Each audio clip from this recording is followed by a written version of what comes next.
SMA Negeri 33 ke tingkat nasional. Orang lain itu sekedar nulis apa yang mereka mau, pengalaman mereka, pengalaman kita, apa yang kita rasain. Tapi untuk sampai di titik nasional itu kalian harus ubah pandangan kalian kepada orang lain gitu. Seperti contohnya untuk kalian ambil apa yang ingin orang lain ambil itu, kalian harus mikirin apa masalah mereka. Coba sudut pandang kalian lebih diperluas lagi, lebih ditekankan untuk ambil kebudayaan Jakarta. Kalian mulai bisa ambil dari inspirasi di sekeliling kalian, kayak misalnya di budaya-budaya Jakarta itu sekecil gang-gang single di Jakarta itu bisa mengandung banyak cerita. Sebagai contoh, aku ambil anak kecil, anak SMP yang kurang dalam hal finansial, itu mereka bisa jadi cerita yang sebenarnya mungkin. Kasih lagi kepekaan kalian, rasa kalian, supaya waktu kalian disuruh untuk membuat cerita, mungkin dalam bidang kebahasaan emang bisa dipelajari. Itu yang bisa membuat cerita kalian itu ada sesuatu yang menarik, sesuatu yang bisa mengambil perasaan orang lain gitu. Jadi coba kalau kalian emang mau fokus di bidang ini, mulai sekarang kalian lebih buka lagi di sekitar kalian, lebih kalian cari tahu lagi ada hal yang unik gak sih yang bisa kalian ambil. Boleh memperkenalkan tokohnya, atau kalau kamu pakai tokoh diri sendiri juga boleh ya, tinggal dikenalkan.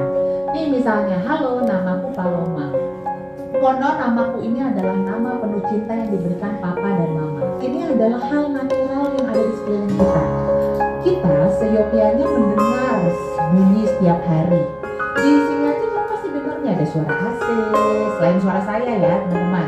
Nah terus juga ada, mungkin nanti ada bunyi bel gitu ya. Atau kalau lagi di rumah kedengaran ada suara abang bakso lewat. Nah itu adalah hal natural yang kita alami sehari-hari. Maka boleh banget kamu jadikan contoh pembuka. Pembaca itu lebih senang loh sekitar kita. Itu akan lebih mudah. Boleh memberikan interaksi kepada pembaca. Di sini kan kalau kalian baca kayak seolah-olah diajak ngobrol nggak sih sama si percakapan natural kita lakukan sehari-hari. Manusia pada dasarnya adalah makhluk sosial. Kita nggak mungkin nggak butuh sosialisasi, nggak butuh ngobrol sama orang lain. Mau introvert, mau extrovert, semua butuh ngobrol teman-teman. Jadi kamu masukkanlah ke dalam cerita. Cerita tanpa percakapan maka akan hambar dan membosankan. Itulah kalian juga harus perhatikan. Jangan sampai nanti kebanyakan narasi ya, wah ceritanya detail banget gitu. Contoh yang saya sampaikan udah mulai kebayang ya, mau bikin pembuka seperti apa. Kalau punya ide pembuka di luar yang tadi saya terangkan, boleh juga ya teman-teman ya. Jadi nggak perlu harus plek-ketiplek sama gitu. Jadi silakan kalian boleh mengembangkan dengan versi masing-masing. Sekarang kita masuk ke dalam isi cerita. Isi cerita ini biasanya akan penuh dengan gejolak. Jadi ibaratnya kurva nih teman-teman. Mulai muncul, judulnya tadi kan misteri lorong rahasia. Lalu tokoh-tokohnya makin terpapar. Di sini tokoh utamanya ada berapa berarti teman-teman? Paloma sama dua temannya, ada si Cila sama si Mia. Nah mereka nih mulai nih menelusuri lorong tersebut. Ini mulai masuk ke dalam konflik nih teman-teman.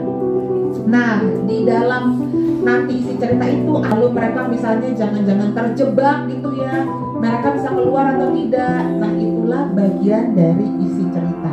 Kok bahkan terlalu lambat. Kenapa bisa lambat? Lambat itu biasanya kalau kamu terlalu banyak narasi.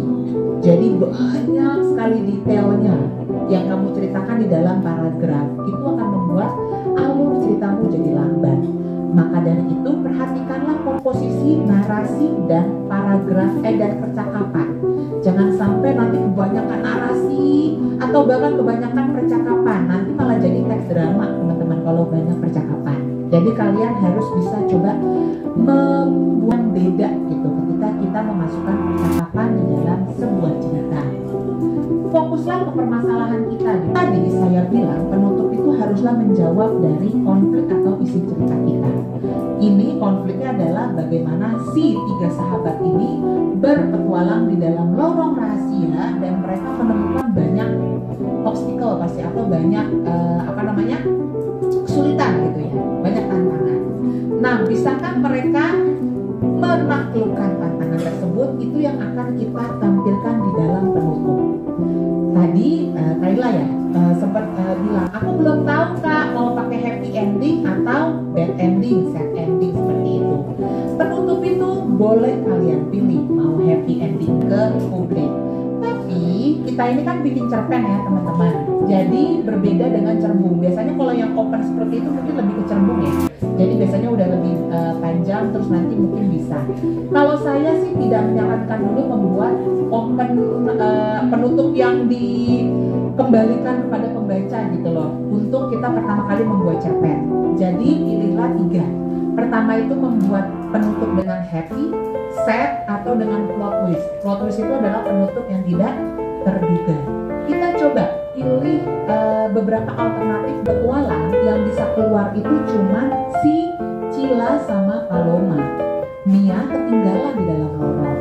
Nah, jadi kan mereka mulai sedih nih ya. Jadi pas sudah puncaknya itu kan ketika mereka misalnya nih berlari gitu ya, harus keluar dari lorong tersebut. Nggak tahunya satu orang ketinggalan. Nah, itu puncaknya tuh.